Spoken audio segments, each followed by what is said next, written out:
Punch it. Punch it.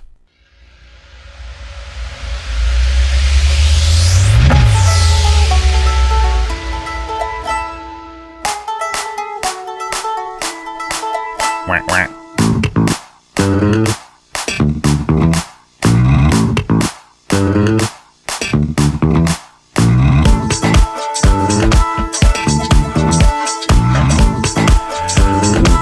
You okay there? I'm okay. I'm okay. Whack, whack. Welcome to the Tuesday Show with CJ and Ted, and this week it's all about being British. Topo. Chat.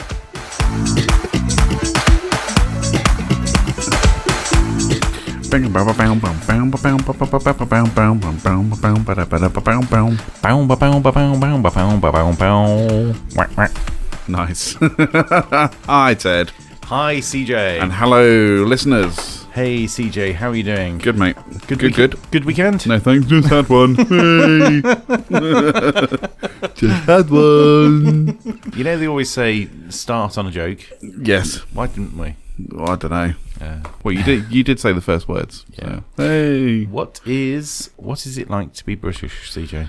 Well, I have no idea. You've no idea. No. Well, you do, because I saw something you shared on Facebook not so long ago. A long list of things that are what it's like to be British. That is true. I did do that. So I thought, let's have a look at some of those. Okay. And see what they're about. Good call. Yeah. Yes. So I'm bringing it up now. Hey. Lunch. So there's the first thing that it's like to be British. Everything is an innuendo. Everything is an innuendo. That's right. I don't even know if that's on the list. I have no idea. Everything is an innuendo. In your endo. In your. Oh, it's going to be one of those episodes. It is. So, should we have a look at the list? We shall. I have the list in front of me now. Excellent. Because I am super efficient and knew exactly where to find it. What's it like to finish a sentence? What's it like? What is it like? What's it like to not have a total brain fart in the middle of a conversation? Yeah. What it's like to be British. Number one. Numero uno. Worrying that you've accidentally packed 3 kilos of cocaine and a dead goat as you stroll through nothing to declare. Now, when I read this, yeah. I just thought, because you just you think back to every time you've been abroad, and you come back and you go through nothing to declare and you just think, someone's going to stop me. Yeah. Someone's going to stop me and rifle through my luggage. Mm-hmm. And I don't know whether I've actually done anything wrong or not. Mm-hmm. But it's so weird. You're like, you've done nothing wrong. Yeah. The most you may have done wrong is may have bought too many fags in the duty free or something. But it's true. You just like, did someone slip in, like you say, 3 kilos of cocaine and a dead goat and some vegetables? Happen. Yeah. Whilst I wasn't looking. But then you get that question, don't you? Have you packed your bags yourself? Well, who else is going to pack them? Yeah. No. Jimmy Carr packs my bags. No, I didn't pack my bags. I take no responsibility for anything you find. Exactly. Happy with that? Do you like that answer? That's it. Do you like that Do you answer? really? So I think it's just a general feeling of guilt. Yeah. It's the same if you're driving along. You see, like a police car turns up. Behind or in front, you're like, that's yep. It. And I just think to myself, yep, well, nothing to see here. I know I've got my insurance. And I'm driving at 69.9 miles per hour. Yeah. In a 30. Oh, shit. No. But it's so true. You just think, what have I done wrong? I've done nothing wrong. Yeah. Although, having said that, I know somebody who's just messaged me this morning to say that she got handcuffed trying to go in or out of Thailand. Wow. Yeah, outstayed her visa, got handcuffed and fined about 80 quid. Hey, is that it? 80 quid? Yeah. I might just outstay my visa somewhere. Then. Yeah. Have you got the visa? No. Oh. Well, you're already outstaying it. Well, that's true then. Get out. We've got a Visa credit card. Does that count? Visa debit card? Yeah. Maestro? Solo, do you remember those? Yeah. Solo cards. Are they still a thing? I don't know. It was like the kids' version of the MasterCard debit card. I thought you were going to say the Mars bar. That's a Milky Way. Yeah, maybe. Yeah. No, what was it? You had Switch. That was it. You had Switch cards. Yeah. And then the kids' version of it was a Solo card. Right. Are they even still a thing? I've never seen. I think Visa and MasterCard have just kind of monopolised the whole market. I have no idea. I haven't seen a Switch card for a long time. Children's credit cards are not my specialist subject. 40. Well, you have a child. Why does he not have a credit card? Because he's only 3. And? What's he going to buy? I'm not seeing a problem. Although he does have an AA membership card. Does he? Does he have a Tesco Club card? No. Now, because I remember when I was like, I don't know, it must have been 10 or 11 years old, because I used to go to school near my local Tesco. Yeah. And I used to pop in, and they used to have club cards just like on the shelf. Yep. And we used to go in and steal all the club cards. And for about 10 years, I had a club card that wasn't registered to me, and it must have had loads of points on it. Yeah. But I never registered it, and then I lost it. I was like, oh man. Oh. But yeah, that's a whole childhood of club card points. I know. I used to have one. You could have bought a house with that. Probably could. Could have MOT'd the car for free. Yeah. But that's just what happened when I don't think they do that anymore. I don't think they're on a shelf anymore. But yeah, we used to nick a club card every now and again and go, look at me, I've got a Tesco club card. It was like the thing to have before you could get your national insurance card. You had to have a Tesco club card. They don't do those anymore. No, they don't. No. I never saw the point of them in the first place. It wasn't a form of identification. They even said on it, this is not proof of age. Yeah. Or proof of ID, Or proof of national insurance. Or proof of anything. Yeah. Or proof of having a piece of plastic. It was just a waste of money. That's what it was. Again, the government's good at that. So, yeah. Yeah. So, have you ever packed 3 kilos of cocaine and a dead goat in your suitcase? Never have I done Never? that. Never. I never have less than 5 or 6 kilos. Well, 21 kilos is like the limit, isn't it? Oh, that's true. The weight limit for your luggage. So that's a lot of crack you can bring back. Let's be fair. Just stroll through, nothing to declare. Nothing to see here. Don't worry about it. Can I have a seatbelt extension, please? I've got a lot of crack to bring back. Actually, but maybe just kind of circling back to the whole going through nothing to declare thing. I just suddenly thought maybe that's why. So you see these TV shows like called Nothing to Declare or Border Force, and they find people to take a side and search. Yep. Maybe the ones they're looking for are those who don't look guilty. Because everyone else is so nervous, they're going to get pulled to the side. Yep. The ones that are like super cool, they're like, nah, he's got something. Yep. That guy over there, he's got something. Yeah. Have you seen the Australian one? I think that's nothing to declare. I think. It's always got a Chinese lady with like half a ham or that's it. With like some weird kind of fish item. A homemade cling film bag with hard boiled eggs in it. What are you doing? You can't bring this in. It says on the form you can't bring it in, but it's okay. No, it's not.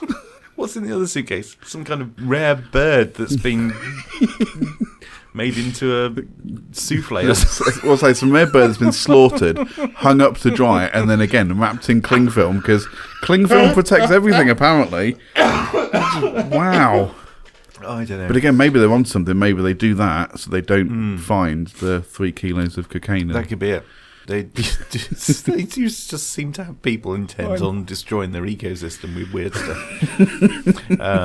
Now, this next one is, I was talking to a guy at work about this the other day as well, and I caught myself doing it, where I needed to go off to the, server room or something, and I stood up, and I slapped my thighs, pushed myself out of the chair, and said, right.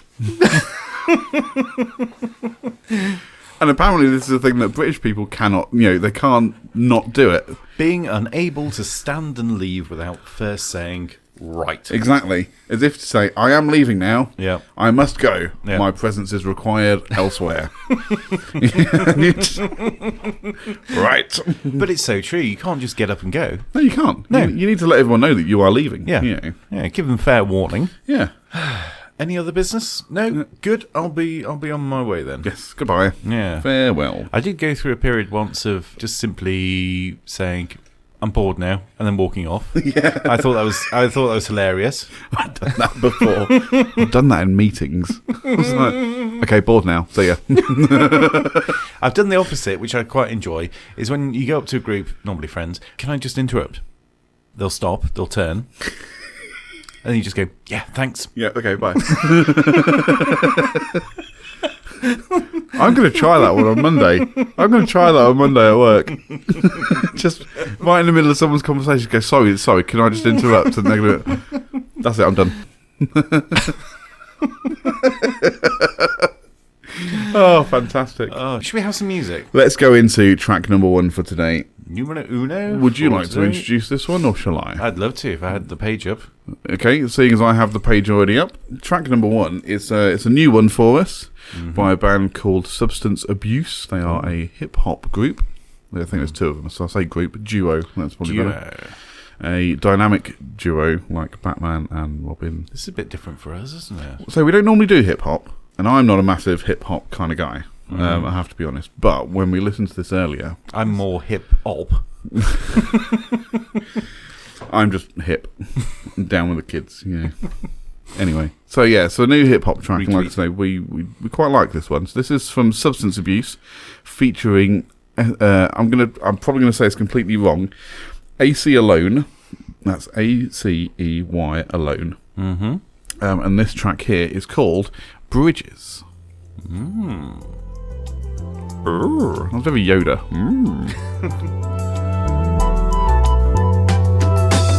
We're building bridges that spread out like prisms, reflective and see-through, while others in prison sharing walls. It's not equal. Run by devils who see shares and not people. Want to keep you in the system, watching trauma like drama with the popcorn and Twizzlers. But I'm chill, rather trade it for a beer and a vape pen. I hope you hear what I'm saying, cause I ain't playing. No matter how hard the pill or sour the drug is, there's no excuse for being counterproductive.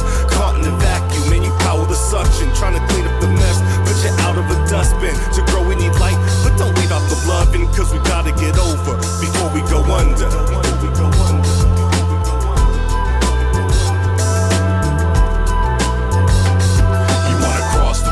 But you ain't got the toll, you wrote some bars to spit. But you ain't got the soul, you like to talk a grip. But you ain't on a roll, you like the cars and chicks. But you ain't got the dough, you wanna flaunt some chips. But you don't have the green, you wanna block the bridges that help people to convene. You want the Glocks and clips, but the thug ain't in your jeans. You wanna bark that bitch, but building bridges. They all wanna get over, it's all the same.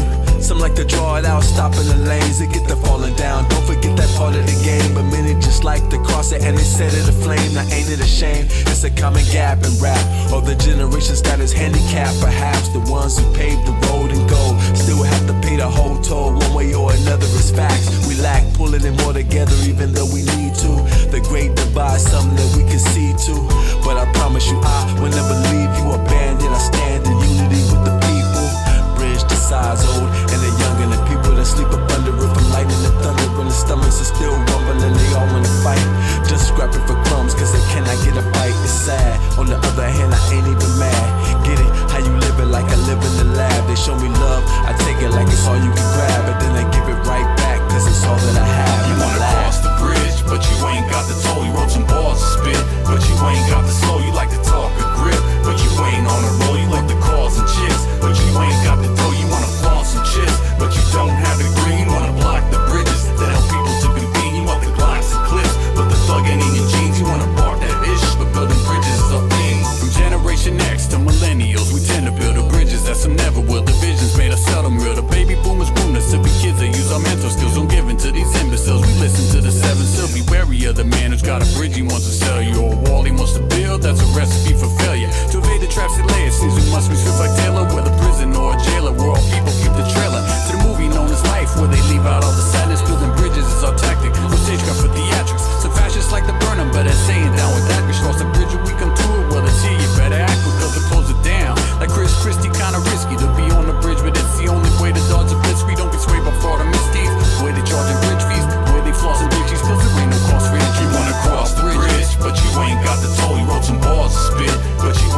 is Substance Abuse by Bridges, featuring...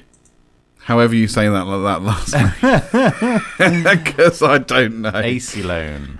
Aceyalone. Aceyalone. Aceyalone. I was going to say Aceyalone. Aceyalone. So I'm sure Substance Abuse will be in touch to tell us otherwise. Close brackets. But definitely not our usual cup of tea, really, is it? No. What did you think?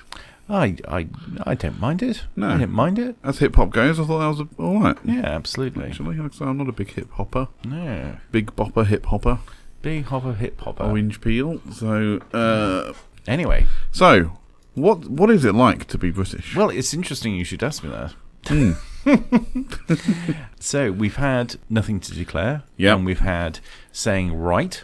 Yes, or when we get up to leave. I'm bored, I'm getting out of here. Yeah. Okay, bored now. Okay, so, not hearing someone for the third time, so laughing and hoping for the best. I'm sorry, what? I said, not hearing someone for the third time, so laughing and hoping for the best. I totally missed that. Not hearing someone for the third time and just laughing and hoping for the best. Yeah, sure, yeah. Brilliant. Nice little bit of role play there. Yeah. It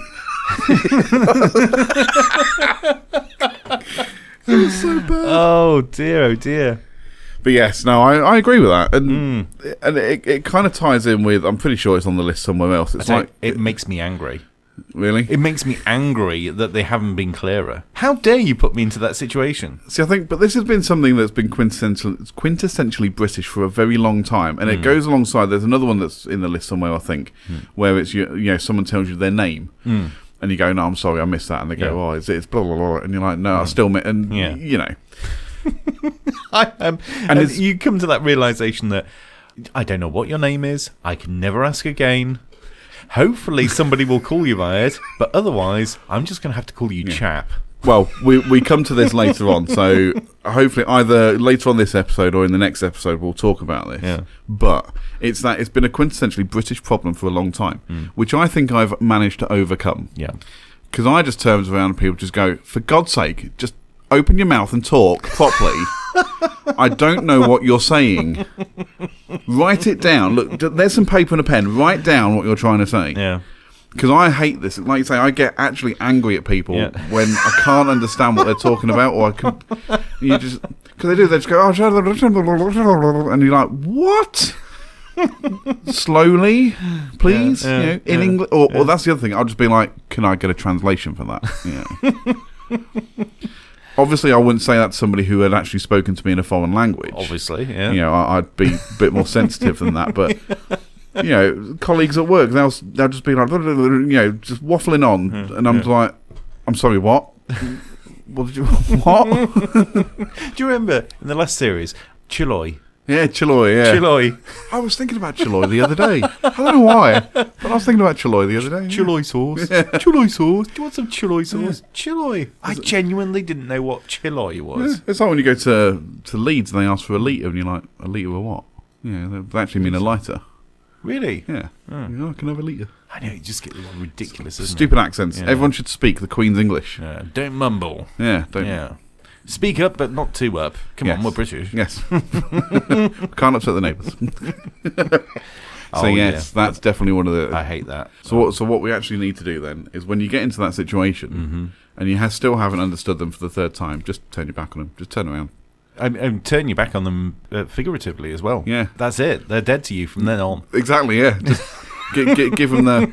whatever, wave them off, and just turn your back on them, and eventually they'll come around and speak slower. Also, I think everybody should wear a name badge. Yes. Also, with it spelt phonetically. Yeah. Come on, give people a chance. That's a good idea. But that's definitely a very British problem. That one. Here's another classic. Saying anywhere here's fine when the taxi's directly outside your house. Yeah. To be fair though, I don't think I've ever had that. I understand. I get it. Because I've been in that situation where you just go, especially if the road's busy, you just go, oh, anywhere here's fine. Just pull over and I'll pay you, And then they keep driving you, just like, pull over, Especially when you're watching the clock and it's dead on a £5 or a tenner, and you're like, if you keep driving, it's going to go to £10.20. Oh yeah. And I don't have 20p. Yeah. So just pull over and do it now. I'm always tempted to do, especially in London, especially in central London. So you're driving around and you're thinking, my God, it's clicking. I'm trying to work out at what point do I say, stop, I'll walk the rest of the way. Yes. Right? We've reached that threshold of I'm prepared to pay for this. Like, well, could you do that thing where you pay him in case, say you've got 20 quid on you, and it ticks over £10. Yeah. So you just go, right, well, now I've got to give him a £20 note or two £10 notes. Yeah. And he's got to fart around with change. But in any other situation, I'd be like, don't worry, just keep the change. But I'm not losing over £9 in change. Well, no, exactly. Just by saying, also, keep the change. You're not going to stop, like, say, for example, you did that and you're going to tip. Yeah. You'd be like, well, it seems a bit rotten, doesn't it? Or you add a few quid, or a couple of quid, or something like that. Exactly. If it's anything over £9 and it's a £10 fare, well, no, anything over £9 and you've got a tenner, that's fine. That's keep like the change. Yeah, keep the change. Yeah, there's only 5 pence left, but keep the change. You're walking out a king. If you, I've changed this man's life with 5 pence. Pass it on. Do good work. But if it turns out to be like £10 and 5 pence, like the other way around, it's like, well, what do I add to that? Yeah. I'm not going to give him £10 and 5 pence. No, but at the same time, I'm not going to give him an extra fiver. Yeah, no, absolutely. I'm not giving him £4.95 tip. No. It's off. No. You can have £10 and 50 pence. There you are. It's 10 guineas instead. Cheerio. He's half a crown. But when it comes to going home, I mean, I don't get taxis very often, but I'm usually well in advance. I'm looking out the window. I'm like, see that car there? Yeah. Stop there. Yeah. Because that's usually outside my door. Oh, well, I thought you were going to say, see that car there? Follow that car. Yeah, follow that car. I'd love to do that. I've never done that. You know what? The next time we're in London, we're doing that. Okay. We're so doing that. We'll record ourselves. We're just going to jump in. Follow that car. We'll probably point out a milk float. It'll be so boring. A delivery cyclist.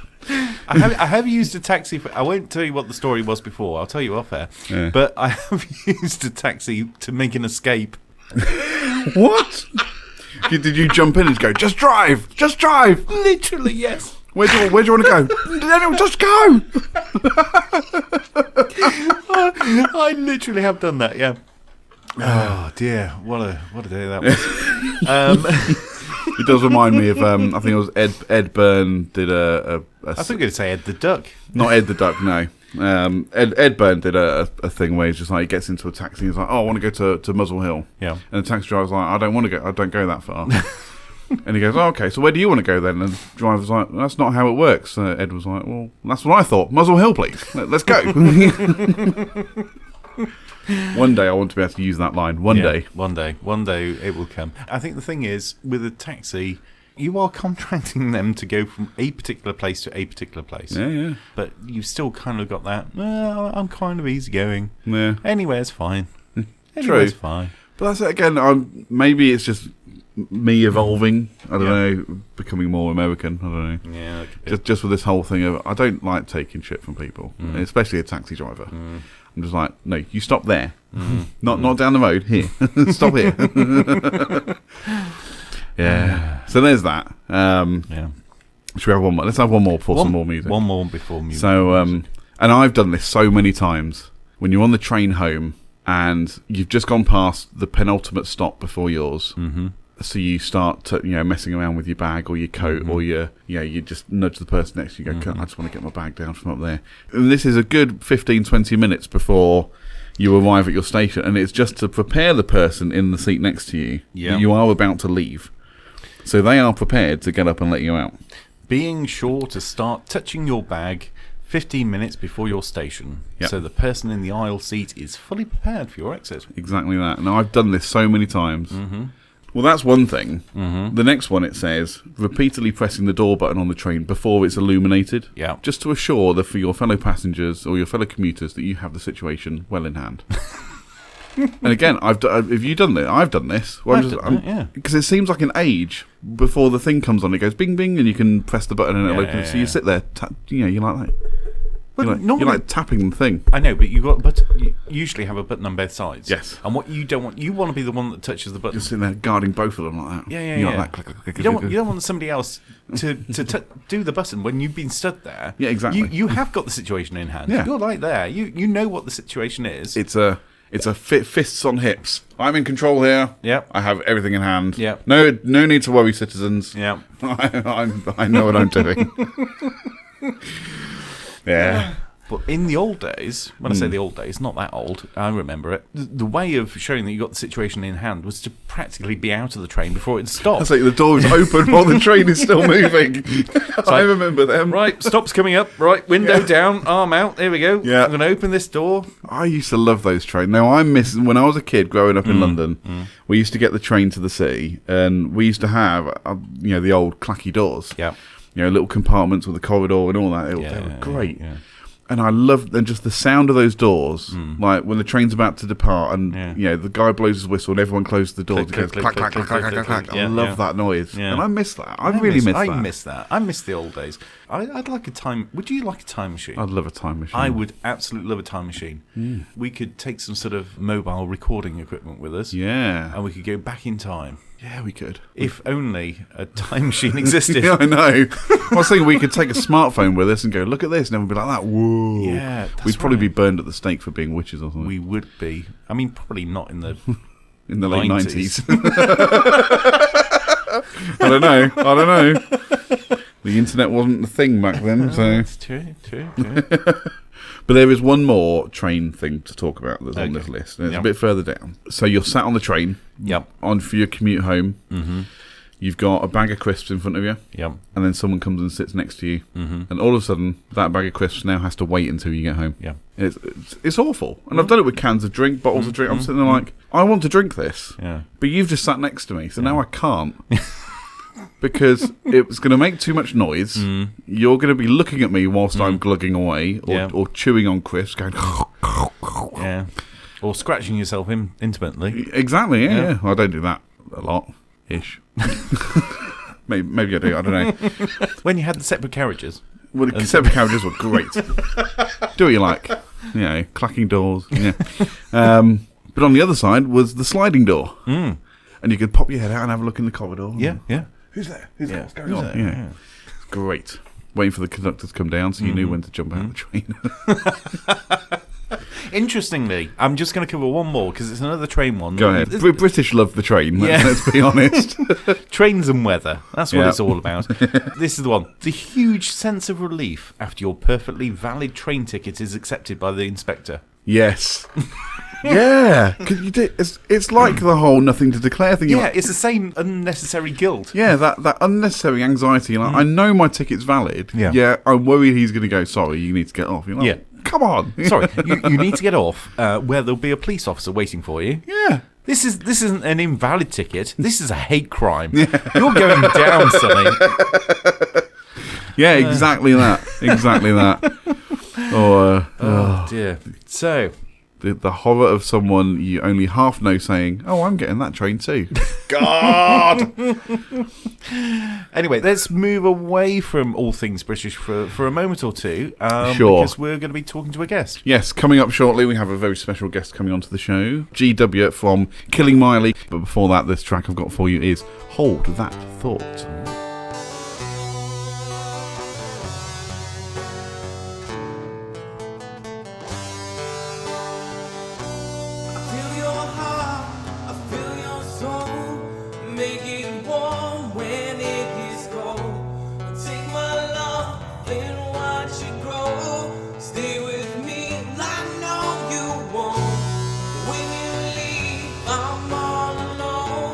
Baby, that's just how it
And that was Hold That Thought by Killing Miley. And we have a special guest on the show, all the way from Indiana, USA. On the phone, of course, because he couldn't fly. Yeah, I can't afford to pay for him to fly here. It's G-Dubya, one half of Killing Miley. Hello, G-Dubya. Can you hear me?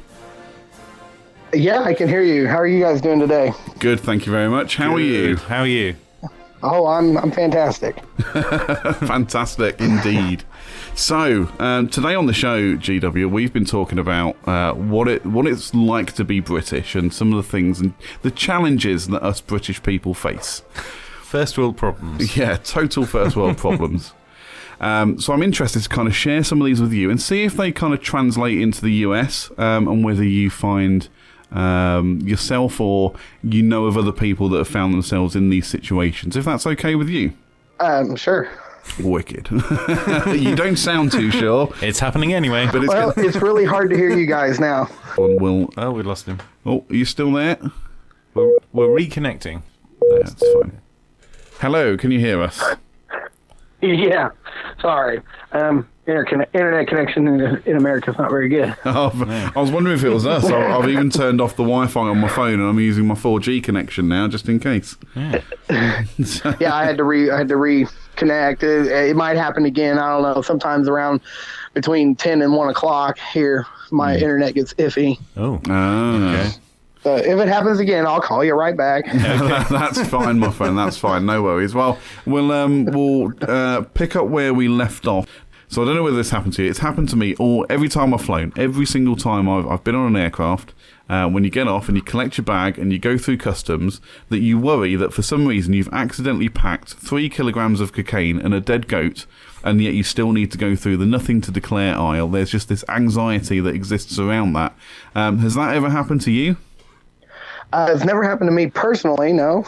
But I think there's always an anxiety when you're getting off of an airplane, over here in America as well as anywhere else. Well, yeah. I guess I imagine probably more America than anywhere else because you're very tight on security over there. Very, very gun heavy. Yeah, very, very gun-ho, yeah. very gunny. Yeah. Very gunny over there. Do you own a weapon yourself? I actually do. Yeah. It's a 9mm handgun. Oh, right, very good. Wow. So, because you're in Indiana, in the United States, Yes. what are the... we're going completely off topic here, Oh, but I'm yeah. genuinely interested now.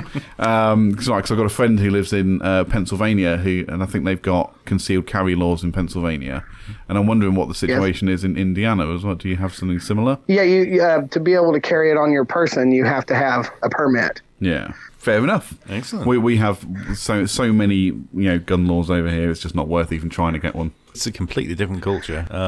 We're not packing any heat today. Not packing any heat. We're not going to be popping any caps in any of these arses. It's that old story though, isn't it? Yeah, there's a British guy in America and he meets an American police officer, and he's like, "Oh, you're from England," and the British guy's like, "Yeah." But the police don't carry guns. Well, no, that we're not into that. And the police officer says, "So how do the police shoot anybody? Because the police don't have guns over here, unless they're in the armed section, of course." Of course. Anywho, so there's that one. Airports, yes. Completely off track there. We're good at this. So if you listen to our show regularly, you'll realise that we go off on a tangent very regular. We don't stick to what we're supposed to say ever. It makes it a great show, though. I didn't know about you until you hit me up on Twitter. Yeah. Otherwise, I would have been listening for a while, And ever since I've listened, and I love the show. Yeah, Excellent. Thank you very much. I appreciate that. So here's the next thing that makes us quintessentially British, right? Mm-hmm. So we have this ability that whenever we stand up to go anywhere, we have to say the word right. Just to announce to the world that we are standing up and leaving. We can't do it without saying right. Now, does that happen where you are, or do people just get up and walk away without saying anything? People get up and walk away without saying anything. A lot of people get up and when they walk away, they say, "I'm out." I use that one every day at work. I'm just like, "That's it. I'm done. I'm out. Goodbye." Yeah. I'm out. I think that's pretty popular around here. Fantastic. Or peace. People say peace. They get up to leave. They're like, peace. Yeah. Peace out. I like it. All right then. So That's a couple of new ones we can start using. yeah. I'm going to use peace more often, I think. Peace. Yeah. Any British things you'd like to mention, Ted? Well, taxis. If we're getting in a taxi, let me tell you how it works. We get the taxi home, and the taxi driver will come quite close to home or wherever we're going, even if it's right outside your actual door, where you want to be. You'll say to the taxi driver, yeah, anywhere here is fine. And you'll be more than happy for them to carry on for a number of yards before they actually stop, rather than actually direct them to where you really, really want to be. Do you do that? I think people in America they get a little upset. They want to stop right here, right now, right in front of my house. If you could just pick me up and put me on my couch physically, that'd be great. Oh, brilliant! I'll be honest, I'm exactly the same. But again, it's that British thing of I feel like maybe it's because we just have to be. We feel like we have to be polite. Yeah. Not that I'm saying you're rude or anything, G-Dubya, you know. But it's that British politeness where it's like, just stop whenever you feel like it. Yeah. Yeah. Don't worry about me and what I want. It's whatever you want. I'm already putting this taxi driver out by taking them to somewhere that they don't live. Exactly. Yeah. Brilliant. Well, I'll tell you what, thank you very much for that. I appreciate it. It's good to get an insight into how things happen on the other side, well, more or less the other side of the world. Anyway, let's move on to the music, shall we? So the track we've just had was Hold That Thought. Tell us a little bit about it. So what's the inspiration for Hold That Thought? Well, that one was written in 2009, and it actually was my favorite one that we did. You know, I actually enjoyed that song. I really liked it. I liked all the musical parts that I put together, for it, and Dan's lyrics were fantastic. And so I was actually really excited when we made that one our second release. I was ready to get into that. I was like, yeah, let's do it. And I really like the song. I don't know that it's a hit, but I don't know. That song just kind of grew on me. Well, it's definitely a hit on the Tuesday show. I really like it. So tell us a bit more about Killing Miley as a band. Well, me and Dan, we used to live together, and it was very easy to just come up with a new song over and over and over, But then he moved one state over to Illinois, and, I kind of stayed in the area here in Indiana. And, he went on with his life. I went on with mine. And so we were separated for a number of years and we couldn't get together and do anything really. And so we started playing together in another band in 2018. And we just decided that, hey, why don't we do our Killing Miley project, and actually, record the songs and make them some quality and release them worldwide and see what happens. Nice. And that's what we started doing in September. Oh, so we're talking like September last year then? Yeah. And you really picked it back up and so wow, like nearly 10 years later. Yeah, what a story. Oh, fantastic. Yeah. So how did you and Dan, obviously Dan's not with us today, how did the two of you meet and kind of start the writing process? It was probably about 15 years ago, I would imagine. I needed a singer for a band that I had started. And just a girl at work was like, hey, have you ever heard of this guy? His name's Dan Schiller. And I actually know Dan's older brother. Right. He was more my age, but I didn't really know Dan, and she gave me a demo CD of him when he was like 17 or 18, just, playing on a guitar and singing lyrics that he had written and recorded, wherever. And I was like, that's the guy. That's who I want right there. Fantastic. And then I had to track him down. And I found him. I probably was like a stalker. I found him at his work. You just turned up. Hello. Yeah, and I just kind of show up at a job one day, and I'm like, hey, and he already knew who I was because of his older brother and whatever. And so, we just started talking. He joined the band and started doing lyrics. The first song he and I ever wrote together was Still, which is one I'm going to send you. All right, cracking. And that was years ago, and we just ended up using it for Killing Miley because we wrote it together in the first place. And so we hit it off. And 15 short years later, here you are. Yeah, here we are, 15 short years later. Yeah. Well, I'll say here's to the next 15 and hoping that you can keep churning out the good tunes. Oh, well, we're going to certainly try. Yeah. So are you going out gigging at all? Not yet. Okay. We're trying to figure out the logistics of it because there is only two of us. Yep. And so, do we want to try to find the rest of a band? And I don't think that's something we need to do right now. Yeah. Right. Because we're still trying to, piece together what we're doing. Write our song. We like to have our songs our way. And sometimes you go in, including other people, it tends to change your ideas. Not that that's a bad thing. I'm not saying it's a bad thing. It's just when we write a song, we like it to be our way. Yeah. Also, because I hear it a certain way in my head, and he hears it a way in his head, and for some reason we can do that together very well. Okay. Yeah, I guess you'll always get the creative differences with other band members and such anyway, so... Right. And I'm not saying that's a negative thing at all. I mean, it's just in the position that we're in right now, it's best for just two of us. Yeah. So that presents the problem with if we go out to gig, how do we play these songs? We have options. We can, I can go back in and take out the lyrics and the lead guitar and all of that, and we can have backing tracks. Yep. Or we can go for it, acoustically. Yeah. But the problem with that is if they want to buy our CD or they want to download our songs or something, it's not acoustic that way. So some people would think that was great. Yeah. Hey, we get to see it live like this, and then we get to listen to it, on the radio or CD or whatever with a full band, but we just haven't figured out exactly what we're doing yet. Yeah. You can't just have session players because they won't necessarily do it the way you want it. Right. So what's the dynamic at the moment then? So you said Dan is the lyricist and vocalist. What's your role within the band, and then how do you get the other elements that you require, that either of you two don't do? Okay, so what we do is I'm the recording engineer and basically the producer. So a lot of the songs I have to relearn how to play because it's been 10 years. Yeah. So I'll go through our old demo and relearn the songs. Then I use a basic drum beat on my computer that is in the right tempo, and I'll start recording, and then after that, I take the drums and I turn them into a MIDI file and start making them the way I want them to be. Like there's a real drummer there. And if we want to record in a bigger studio, I'm actually a drummer as well, so I can play everything you hear in the recordings. I could produce live, myself. But I play all the guitars, the bass. I play that to the song. I play all the parts. And I put together the whole song or a basic idea. I kind of tend to do the drums while I'm waiting on his vocals to be done. Right. So I'll give him a basic idea. It's the whole song, only the drums are just basically a click track. Right, gotcha. And then I email it to Dan because he still lives in Illinois.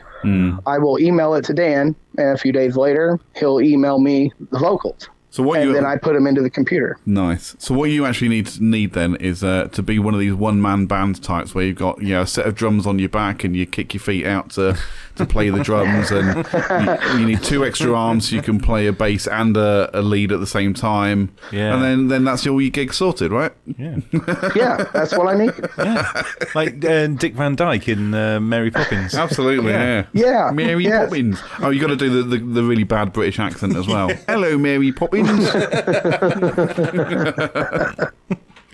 So, assuming it's not Dick Van Dyke in Mary Poppins, who would you say your kind of inspirations are music-wise? Anybody you look to? Well, we have a grungy sound. We sound kind of like we're stuck in the 90s. Yeah, right. I would say a big influence for me and Dan, both of us. Yeah. It would be Nirvana for sure. Okay. Nirvana. Yeah. That was my music of choice. And his as well. And it's a good shout. all the bands that kind of are like that. You got Soundgarden and you got Pearl Jam and you got all of those, the greats. As we see it. When we write a song, it just kind of sounds that way. Yeah. Without, we don't do it on purpose. It's just how it is. But one of my major influences as far as guitar goes would be Metallica. Okay. The guitar leads and stuff. I really, without Metallica, they changed my life. I didn't realize they had lots of albums before the Black Album because I was so young. Yeah. And so I get a hold of the Black Album and I listen to Enter Sandman. And I'm like, wow, that's what I want to do right there. I want to play guitar like that. Yeah. And then people are like, oh man, that's nothing. You should check out their older stuff. And then it was really on, So I would say that, as far as I go, without trying to speak for Dan, Metallica and Nirvana and, Pearl Jam and, Weezer. I love Weezer, so does Dan. They've just got that raw alternative grunge sound, and that's kind of where we fit. Yeah. So you say that, and all those bands that you've mentioned, they're all bands that I listened to, when I was younger, when I was, in secondary school. I guess you'd call it high school. Growing up, and all my friends were the same, and everyone wore black and painted their fingernails black, and all that kind of stuff. That's the crowd I hung around with, but I didn't do any of that. I was just in it for the music, and like you say, they are the classic greats of the 90s and early 2000s. They really are. They really are, and they definitely shaped me and the way I play music. Yeah. I've been fired from bands for being too grungy when they're trying to be more modern. I'm like, I can't help it. That's just me. Music is nothing without a fat riff underneath it. You need a fat beat underneath it. That's what you need. Yeah. You've picked your era and you're sticking with it. That's it. That's where music stops. Yeah. Yeah. Too right. Well, say you can ask my mum the same. She'll say it stopped in the 80s. Yeah. Cool. All right, then. So we'll move on. So we've got another track to play. And like I said, I'd like you to introduce it, if that's all right. It's The Long Road is the next track we're going to play. So tell us a little bit about that, and then give us a good intro, and then we'll give it a listen. Okay. Well, Long Road is actually different than all the rest. That song was actually written last week. Well, the week before it was released. So it was released on Tuesday, Fantastic. The 19th. Okay, so the week before that, we actually wrote, that's a new one, a brand new one. That's not anything we already had. I actually had to get a bass from somebody, and it was in real bad shape. And so I was like working on it, setting the strings and everything, trying to get it where I can use it for recording. And I just started jamming, and that's the riff I started playing. And I was like, cool, I like this, So I grabbed my acoustic guitar, because I usually write on the acoustic, so I have to get the amps out and plug it all up and, get the rocking in my house.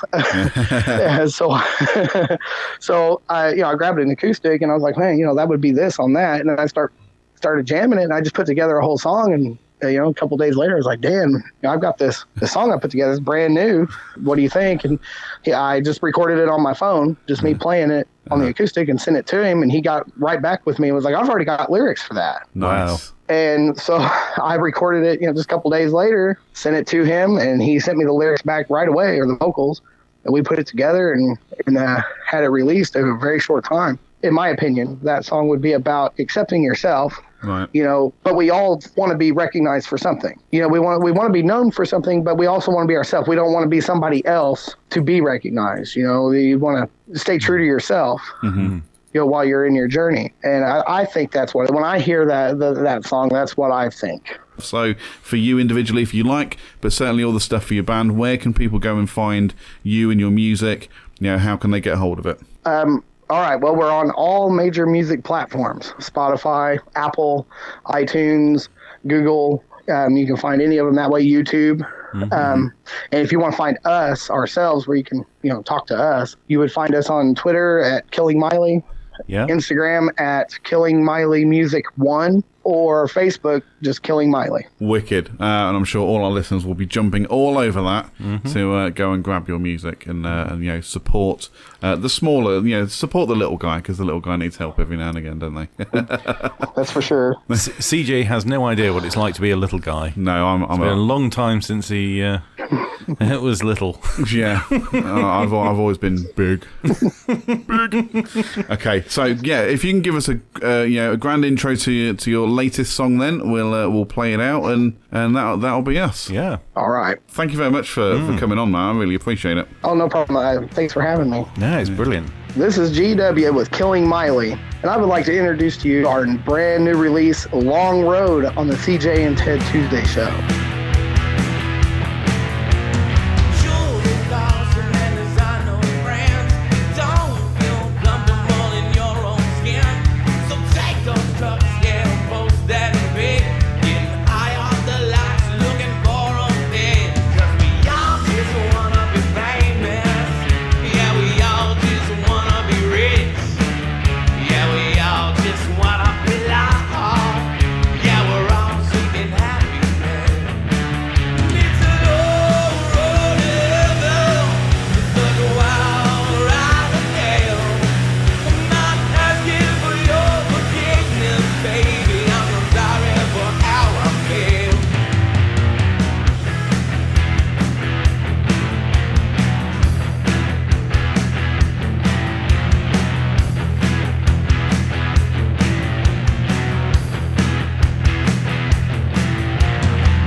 And that's Killing Miley with Long Road. Great track, and Chats with G-Dubya. G-Dubya. Shame Dirty Dan can join us as well, but hey, you can't win them all.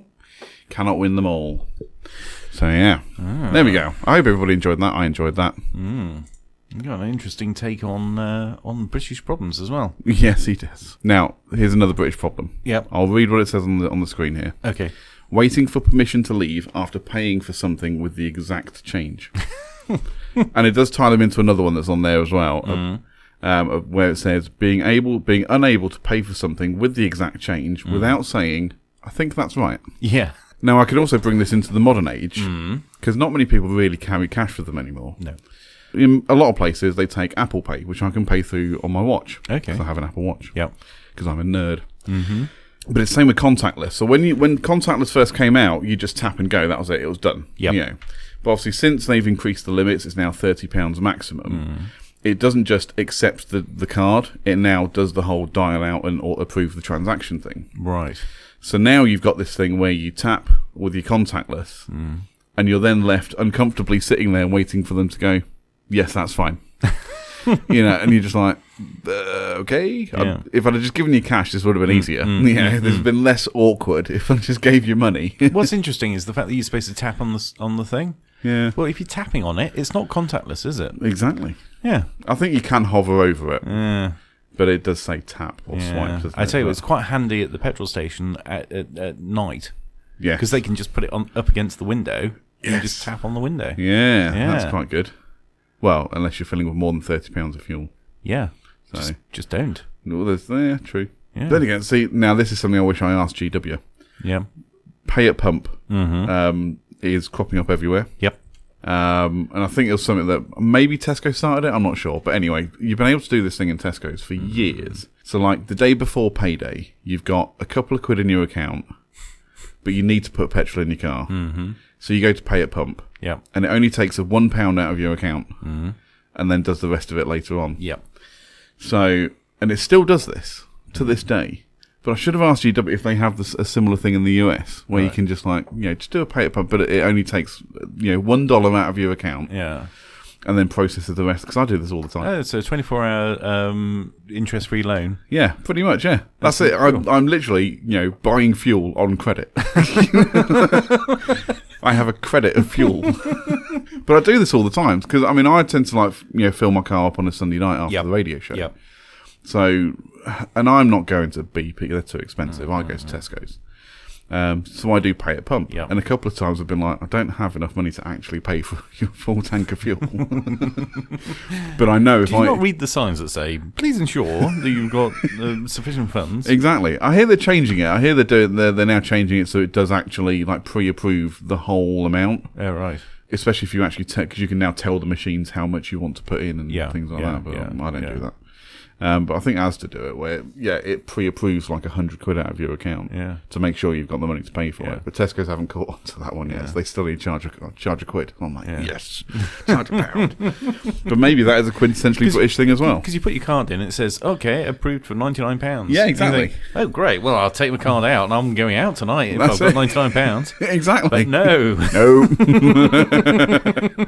I'll just find some jerry cans and fill them up as well and sell the fuel on the black market. Well, that's one way of doing it. But this was the case with cheques as well. Yeah. Back in the day, you could pay for your fuel with a cheque. No, within the amount on your cheque guarantee. Yeah. You could fall foul if you went over that. But within cheque guarantee. Yeah, my cheque guarantee was. Then go to the next petrol station with your. And get more fuel within your cheque guarantee. Just buy everything with cheques. Yep. And never pay for anything. I know. And then burn the stubs, close the account, run away. That's it, yeah, pretty much, yeah. Before they have time to process them. Yeah. So, but yeah. So, yeah, and I do wonder if that's, kind of a very British problem. The fact that you have to pay, you've got no money in your account except for that £1 to do pay at pump. So, yeah. Yes. How did we get onto that? From paying for things with the exact change. Yes. And then waiting for permission to leave. Yeah. He's like, can I go now? Do you know, I went through a period of thinking, do you know what, screw it, I can count. Yeah. And just going, There you go. There's a handful of change. Just chuck it on the counter. I didn't throw it on the counter. I'd hand it over, and then just walk away, confident that I got it right. Exactly. But I found it difficult. You feel bad, don't you? I was walking away thinking, if I'm 10 pence short, they're going to say, "Excuse me, you're 10 pence short. I'll be halfway out of the shop. This is going to look bad. I'm going to look like some sort of felon." So I found it really difficult to actually do it and not feel very, very anxious. Yeah, it's the same with I think that's right. Yeah, it's like I want to say that's right, or I know that's right. Yeah, I know that's right. I've just counted it. I've literally counted in front of you. Yeah, I've counted it. Exactly. I'm going to give it to you. You're going to count it in front of me. Because there is no trust in this world. But it's that thing. Who counts their change anymore? I do. I don't remember the last time I actually counted my change.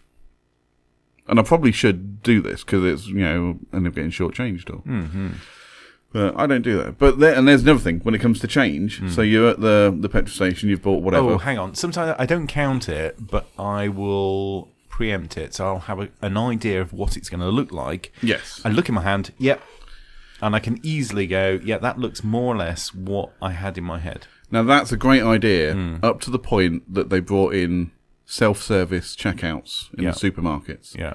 So here's an example. So I bought £4.10's worth of items from Tesco's, paid with a £5 note because basically I needed change so I could check my tyre pressure on my car. Okay.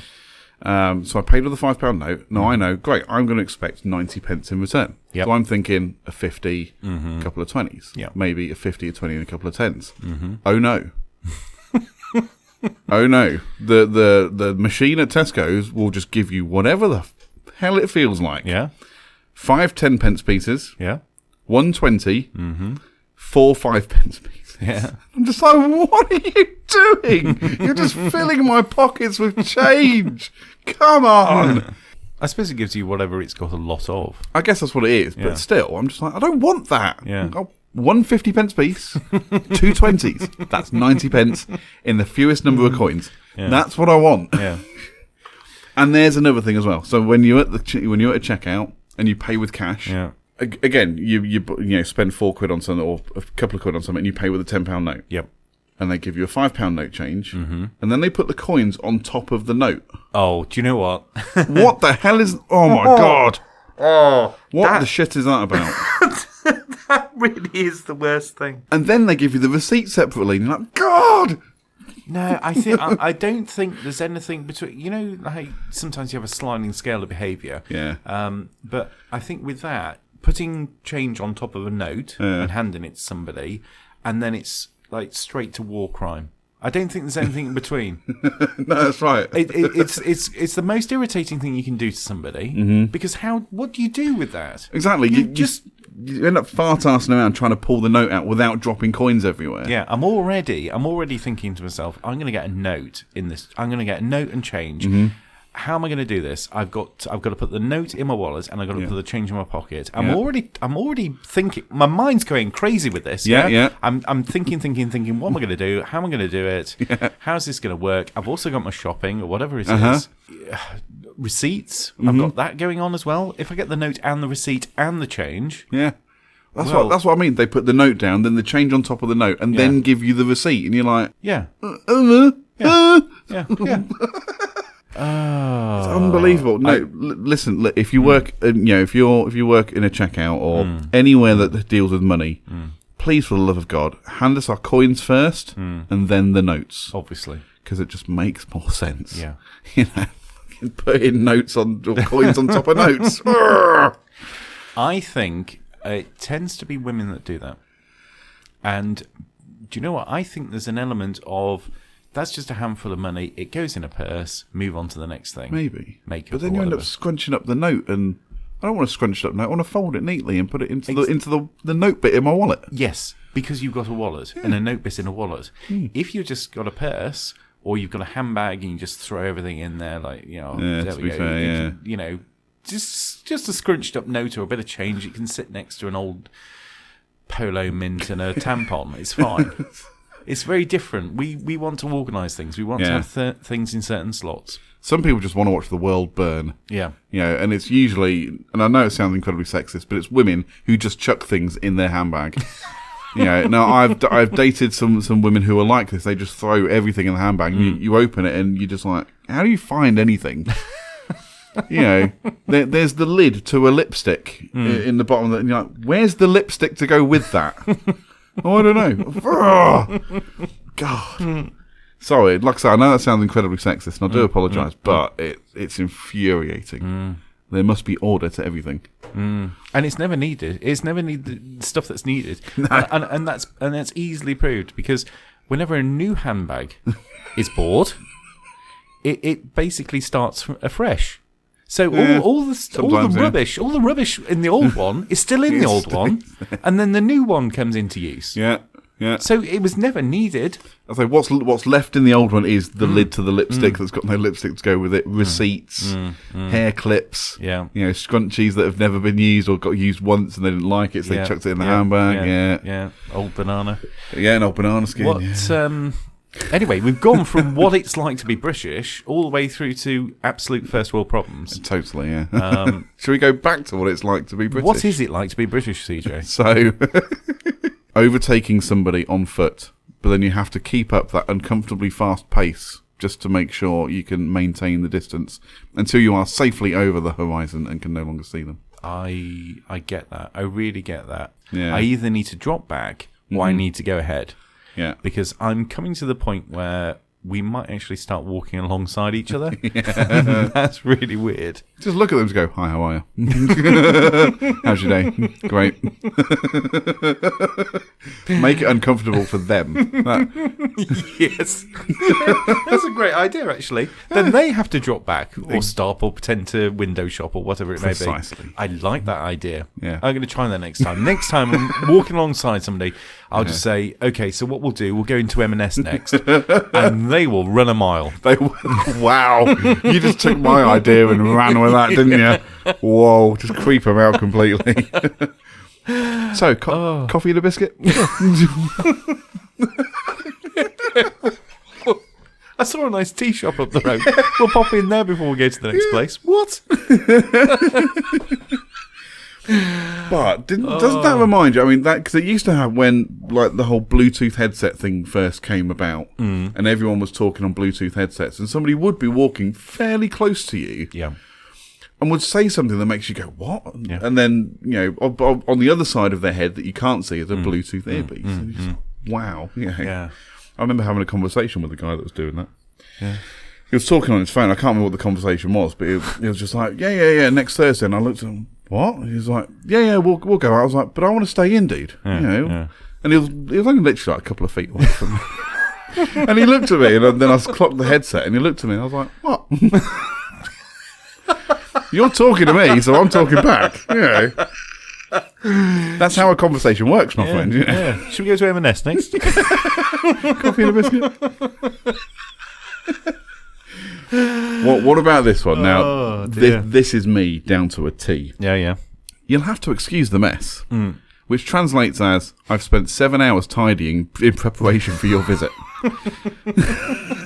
Now, I've done this more than once, waiting for somebody to come round. It just feels like the get-out card, doesn't it? So you can prepare as much as you like. You can tidy up, you can plump cushions and sweep up and do all that sort of thing. But as long as you say, sorry about the mess, you add value. Yeah, well, it makes the people coming to your house think, this is messy. You should see my house. Yeah. My house is filthy. Yeah. I remember once, I don't know, I think we were probably having people around or something, and my dad said, okay, the wallpaper's in a terrible state. We really need to decorate. Yeah. As they're coming around, what we'll do is we'll just take off the old wallpaper and say we're in the middle of decorating. Yeah. It's genius. What a great idea. That is a great idea. We don't have to paint the walls. All we need to do is put a few test paints on the wall and say, we're still trying to decide what, I like eggshell blue, but she's not so sure. But Ted, you said this to us last year and the paint hasn't changed.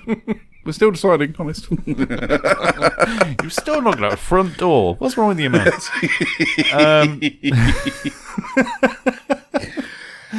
Let's move it on, shall we? Should we move on to some music? Let's move on to some music. It is your choice of classic track. Yeah, well, you need to, and then I can do the jingle bit. Oh, you're doing the jingle this time. Yeah, because you're going to introduce the I'm going to track. introduce. Well, I'll tell you what I'm going to introduce. I'm going to introduce Shiraz with Rain as our classic track. Ciao, Classic Tracks, the Tuesday Show podcast.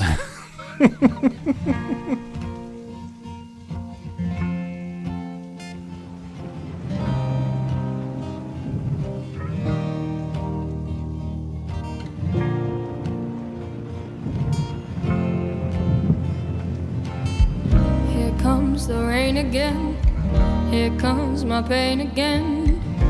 On my mind, I can't hide it toys from me. I'll hide from the storm. I'll keep myself warm. You remind me of who I really was. You make me smile with the way your body walks. And all the while I watched your mouth as you talked. We spent our days alive down in lover's lust. You take my hand and make my soul and body lost. Here comes the rain again. Here comes my pain again. On my mind, I can't hide it toys from me. I'll hide from the storm. I'll keep myself warm. You remind me of who I really was.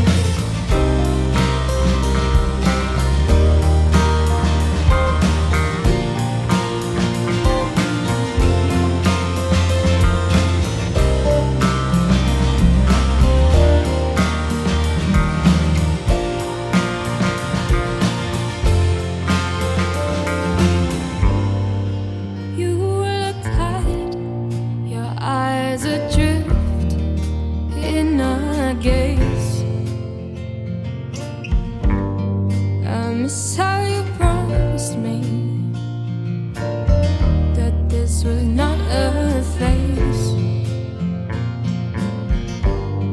And all the times you said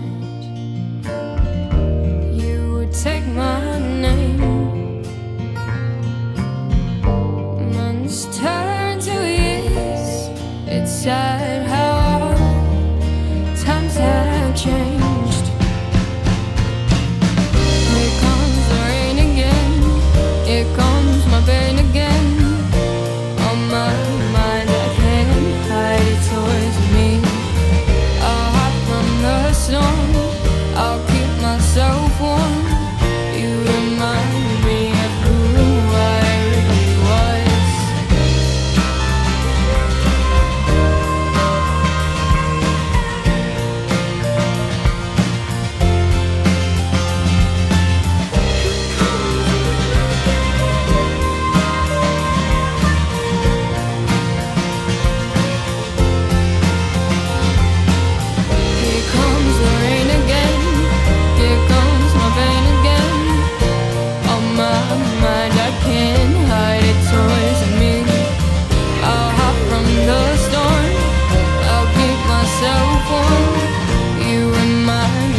And that's Rain from Shiraz. And there's that Rain again. Yeah. Great track. Great classic track for the show. Yeah. I will make that jingle one day, I promise. Classic track jingle. Cha-cha-chow. You can sample my voice. The Tuesday Show podcast.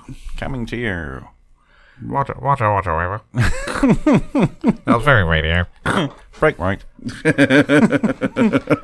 Smoke on. Left. That's Red Arrow's jokes, by the way, if you don't understand that.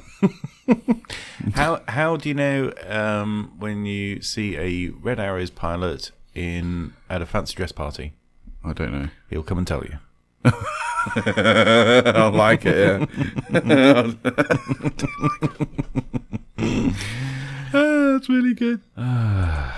So we've been looking at this list again. Yes. There's another good one. You know, we were talking about not PIN numbers, but we were talking about touch and dab. Oh, contactless and Apple Pay and that kind of stuff, yeah. Apple Pay. It's this one is looking away so violently as somebody nearby enters their PIN that you accidentally dislocate your neck. Yeah.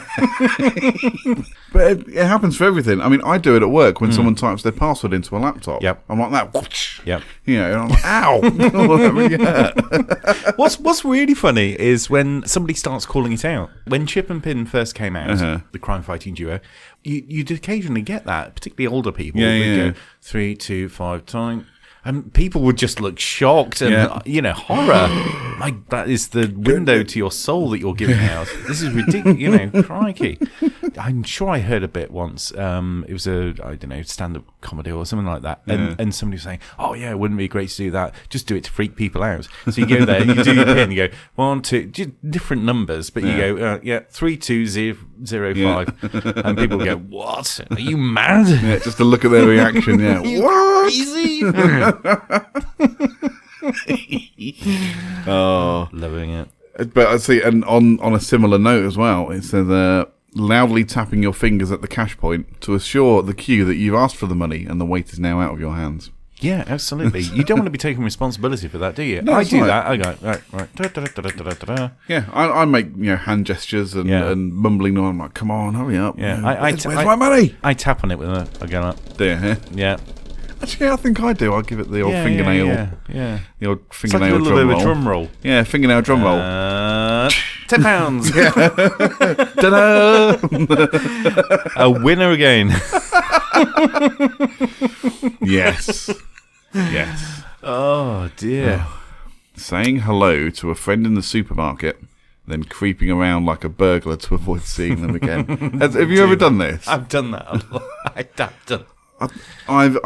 I remember seeing people in a shop or a supermarket, but I don't remember creeping around. Actually, no, that's a lie. I do now. I remember doing that. I've seen you. I've said, oh, hi, or hello, oh, yeah. Didn't expect to see you here. Don't know why. It's a shop. And then just thinking, I can't see them again. Because it would just be really weird. Yeah. See them twice? That's it. Twice in the same day when I haven't seen them for 20 years. My God. I'll tell you something that's similar to that, and it's kind of weird, is, I mean, whether it's somebody that you work with closely, or even if it's just somebody that you see every now and again around the place. But, when you walk down a corridor, and it's a long corridor, and you can see somebody coming in the other way, and you know that nobody's going to dive into a room. No. You are walking towards somebody else in a corridor, and what do? Where do you look? I'll explain this one, because this happens to me at work. Yeah. When I go for a cigarette, I have to go outside. But it's a really long building from the front door to the smoking area. And so you can always see people coming the other way. Yeah. And I'll tell you what, I look anywhere else but at them. Yeah. I'll look at the floor, I'll look over at the trees, and they've got flags waving in the background because there's a space centre there or something, I don't know. I'll look anywhere. I'll look in the window and check out my facial hair. Yep. Anywhere apart from directly at them until I'm about 5 paces away, where I then look at them, snap my neck and look at them and go, morning. And then walk past. Yeah. Because you can do that. You can nod at somebody or smile at them, or, sometimes... But you can't do it from a quarter of a mile away. You can't do it from a quarter of a mile away. And also, there are people that you might want to give the hello. But you don't want to do that for a whole corridor's length. Hashtag eyes emoji. Hashtag me too, if you're doing the whole corridor of that. Yeah. God. Can you imagine how That's a really awkward situation. That is a really awkward one. But you're right. It's about looking away, away. Then the last minute, it's as if I didn't see you there. Didn't see you coming. Or going back to the whole supermarket thing, someone did do this to me once. I was in a shop, I can't remember, it was like a clothes shop or something. Yeah. And I hadn't seen this person for a little while, and they came up and they were like, "Oh, what are you doing here?" I'm shopping. Same as you. Yeah. Did the basket full of clothes not give it away? Of all the ridiculous questions, what are you doing? Well, I'm. They probably meant, what are you doing here? Buying clothes. I thought you'd be going to Giacomo. That's true. This was a long time ago. I do now buy clothes from Giacomo, but like I say, it was a long time ago when I was much trimmer. More of a racing snake. A racing python. A racing python. Awkward situations you get yourself into. Yeah. Do you have another one you want to talk? So I've got my next one lined up. What's your favourite? So, and it happens to everybody. Running out of ways to say thanks when you're in a succession of doors that are being held open for you. Having already deployed, cheers, tar, and nice one. Yeah. And you're just like, thanks, cheers, tar, nice one. Yeah. Then it starts to get silly. All right, thank you. Yeah. Yeah, you do. You do. There you go. Thank you. Merci beaucoup. Grazie, signor. And you start thinking of it as many ways as possible to say thank you, and in as many languages as possible. I think we killed Ted, ladies and gentlemen. Merci beaucoup. And again, more of a corridor issue. Yeah, exactly. Yeah. You just like, it's always difficult. Yeah, it's like just actually walking has so many pitfalls to it. I know. Just everyone stop walking. There's another one here. Being unable to turn and walk in the opposite direction without first taking out your phone and frowning at it. Yeah. It's so true. It's so true. But also, that's the modern equivalent of walking along the road thinking, I need to go in the opposite direction. The only way you can do that is to stop, pat your pockets. Tap your pockets. As if to say, I've left behind my... Yeah, I've left behind my insert important item here. Yes.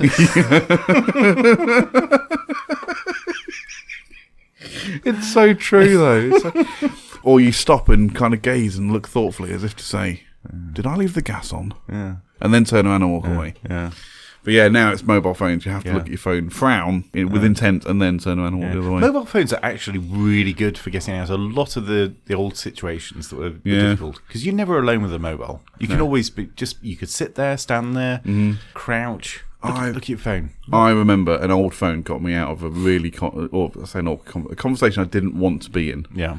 So it was an old Nokia 5110, I think. And there was a function on it where you could like press and hold a couple of buttons, and it would make the phone ring. Okay. As if to like engage the ringtone. Yep. And I'd be like, "Oh, look at that! I've got a phone call. Sorry." Yeah. And then I'd just leave. I don't know if you can do it on smartphones now. I don't know, but I mean, I've thought about doing that on occasions. But the danger is, it actually needs to be a phone call, because if it's not, it can backfire on you. It could backfire easily, because you could be there pretending to have a phone call, and then it rings. Yeah, you're like, I've seen that happen as well.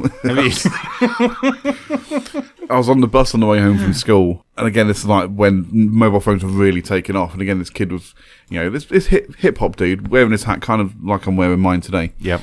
To the side-ish, and looking so cool, by the way. Totes. And he was on his phone. He was like, "Yeah, mate, yeah, sick in it," or whatever, whatever the kid said back then. I don't really remember. Yeah. And then his phone rang while it was against his ear, and I think he shat himself because he realised how much of an idiot he looked. Yeah. And B, I think just the loudness of the ringtone right in his ear. Yeah. I think it was so funny. It's like, yeah. You just do that thing where, and again, it's being British. We don't point and laugh at people like the Americans do. What we do is we think about doing that. Yeah. So in our head, we'll look, see what's going on, and then turn the other way. And in our heads, we're going, and pointing at them, twat. And of course, that's before you could actually get 2 calls on one phone. Yeah. So now you could be on the phone, and then you get another call, and then your guy on the bus, he would just go, "Hang on, fam, I've got another call on." Yeah. Yeah. Isn't it jizzy or whatever? Isn't it jizzy? Izzle jizzle. Izzle jizzle and all that. Faux shizzle. Faux show, that's right. Yeah, great stuff. How do we get onto that? I don't know. We were talking about walking about. Yes, walking in general is bad for your health. Walking is a social nightmare. Yeah, it is. It is. Well, I'd say it's about time to wrap up. I think it's about time to wrap up. Cool. Wrap up cool. In it. In it, fam. Cool. Right, so our last track for today then is from our good friend Fuse. This is on the same single as Sanctified. This is another track called Die Glock. Cool.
You have been listening to episode 18 of The Tuesday Show. And as always, you can get in touch with us on Twitter at Tuesday_podcast, on Instagram and Facebook at The Tuesday Show Podcast. If you want to get hold of Ted, you can find him on all platforms at Ted James Media, and the same for me at CJ Brookes FM.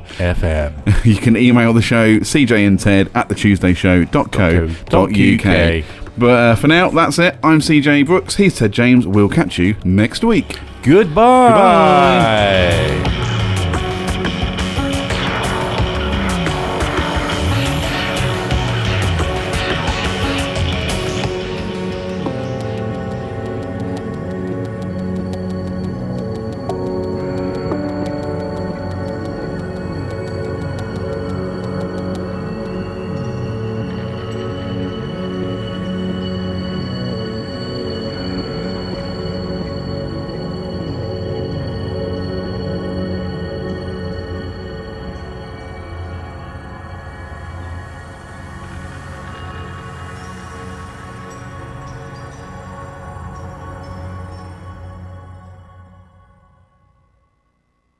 Should we try and do this in one take? One take.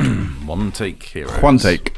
One take. One take. One take. It's all about that bass. About that bass. Bum bum bum No bum bum treble. bum bum bum bum bum bum bum bum. Right. Ding ding ding ding ding ding ding ding ding ding ding ding ding ding ding. So I thought we were doing a thing. Ding ding ding ding ding ding ding ding ding ding ding. Hi ho, Silver. Ding ding ding ding. Yippee-yi-yay.